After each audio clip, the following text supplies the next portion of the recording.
Now, this is the time of year when we might all start seeing butterflies, but a new study suggests last year's heat wave has caused some common butterfly populations to plummet this spring. The UK Butterfly Monitoring Scheme says a number of the food plants young hungry caterpillars rely on weren't able to survive the heat, along with fewer plants for female butterflies in which to lay their eggs. Oh dear. What's the weather going to be like now, though? Here's Elizabeth Rizzini with the forecast. Hiya. Hello, thank you, Clive. A hot summer for the butterflies, and it's been a very wet March for many of us, and there's still a couple of days of it to go. No big changes in the general theme that it's unsettled. There is a bit more wet, very windy weather to come at times, but some rainbows out there today. It's a typical day of sunny spells and some showers. A lot more rainbows to be spotted, I think, as the afternoon wears on. Hello there, good afternoon. Keep an eye out for some rainbows across the capital as we head through the rest of the afternoon, because it's a typical day of sunny spells, but also some heavy, possibly thundery downpours. Good evening. I hope today treated you well. Now, full marks to this little bird for trying to have a bath, but it clearly hasn't seen the forecast. Here we go. Wet and windy weather moving in tonight, and then a wet start tomorrow with rain turning showery as we go through the day, and it's staying unsettled into Saturday. Hello there, Sophie. Today has been the warmest day of the year so far. Temperatures in Suffolk reached 18 degrees. That was in between all those heavy and at times thundery showers. Those are easing away across England and Wales quite quickly. And as we head into the weekend, those temperatures continue to just fall away just a little bit.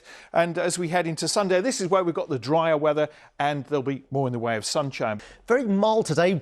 Bordering on warm, dare I say? Bordering on warm, Assad. I'm not sure quite Margate Beach weather, but nearly there. We had temperatures today up around 16 degrees, which didn't feel bad at all when you got some sunshine overhead, and we did see some blue sky there for our weather watcher Barbara in Beckenham. But there were some showers around as well, and tomorrow I think we will see some pretty heavy showers actually, perhaps some thundery ones, but at times the clouds should break a little bit to give some spells of sunshine.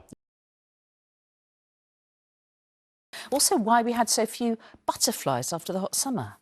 That's right, yeah. In fact, it was actually just last week that I was talking about how last year's drought was affecting the lambing season, and it looks like it won't be stopping there, unfortunately.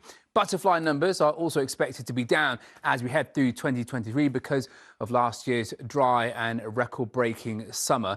Numbers were good last spring and at the beginning of summer. However, the drought in the second half killed off many of the plants that the caterpillars rely on for food, and scientists fear many wouldn't have survived, which of course means lower numbers of butterflies as we head into this summer. Interestingly, the same thing happened following the record-breaking drought in 1976. Well, it's certainly too little, too late, but we do actually have a fair bit of rain in the forecast and also some pretty strong winds. In fact, the Met Office do have a yellow wind warning in place, which affects much of the Bristol Channel and also along the south coast of England. Gusts could be touching between 50 to 60 miles per hour quite widely, maybe as much as 70 in exposed cases. And there's also a rain warning which kicks into place tomorrow morning. That is for a small area, but across much of Devon and Cornwall, where we could see as much as 60 millimetres falling by the end of tomorrow. That could cause some impacts. We're not expecting it to affect rivers and lakes too much, but we could see a fair bit of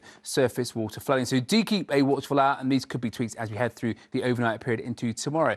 Right, let's take a look at the bigger picture then and see how it's all going to pan out as we creep towards this weekend, where it's going to be a bit chillier. As for our weather pattern, well, you can see it stays unsettled. This is the rain outside at the moment. Well, we've been looking at this area of low pressure, which is bringing in that wet and windy weather across the southwest at the moment. And you can see as we run this weekend into Friday, it makes its way eastwards, always staying to the south. The isobars fairly tightly packed together.